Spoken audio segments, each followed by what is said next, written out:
राधे राधे, जय श्रीराम मित्रांनो. तर आज सुरू करतोय मी बेंगलोर जर्नी. तर सगळ्यांना विचार पडला असेल की मी बेंगलोरला का चाललोय. तर बेंगलोरला चाललोय मी का म्हणजे आमच्या दादाचं एक छोटंसं इव्हेंट आहे, त्याच्यासाठी मी चाललोय. आणि इथं लोंढा स्टेशनवरती बसून मला अर्धा तास झालाय, पण अजूनपर्यंत ट्रेन का पोहोचली नाही. आइये आपका इंतजार था, हे गाणं म्हणून मी चाललो ट्रेन मध्ये. चलो.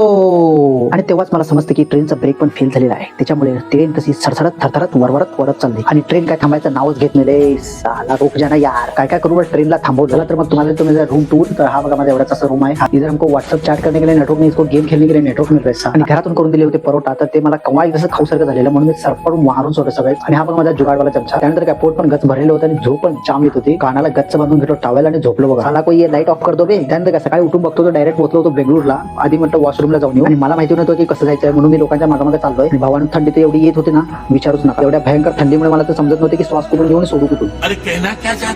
फायनली रेल्वे स्टेशन मधून बाहेर आलो. चला तर मग इथून जाऊ डायरेक्ट मेजेस्टिक बस स्टँडला आणि धरूया बस. आणि इथं बघा मित्रांनो, सिटीमध्ये पण सूर्यदेव लेट येतात. बरोबर 7 वाजायला आलेत आणि अजून पण सूर्यदेवांचा काही पत्ता नाही. आणि मला बस पण भेटली टायमाला जाऊन पोहोचल्यानंतर. आणि आता वाजले 8 बरोबर. आणि आता बघा आता सूर्यदेवांचं दर्शन व्हायला. मग काय मी दादांना सांगितलं ठिकाणी जाऊन वाट बघत होतो दादाची. आणि हो मित्रांनो, याच्या अगोदर पण मी बेंगळूरला कामाला होतो. आता 4-5 वर्ष झाली मी बेंगळूरला आलोच नव्हतो, म्हणून थोडं फिरून जाऊया म्हणून पण आलो आणि मला कंटेंट पण भेटेल थोडं. आणि हे बघा माझं छोटंसं कंटेंट. तर हा आहे माझा भतीजा आणि अख्खा बेंगळूर याच्या कंट्रोलमध्ये असतं. आमच्या साईडातून कोणी पण इथं आलं बेंगळूरला आधी तर ह्याला सलाम ठोकायचं, कुठं पण जाऊ नका बेंगळूर. आणि इथून तुमची जेवढ्या दूरपर्यंत नजर चाललंय ना, तेवढ्यापर्यंत सगळे बिल्डिंग घ्यायची. त्याच्यामुळे कोणी पण बेंगळूरला आला तर बेंगळूर सावकारला सलाम ठोकायशिवाय कोणी पण कामाला जाऊ नका. चला तर मग भेटूया उद्याच्या ब्लॉग मध्ये. सावकार सोबत जाणार मी फिरायला इव्हेंट मध्ये. नेक्स्ट व्हिडिओज बघायला फॉलो नक्की करा. राधे राधे.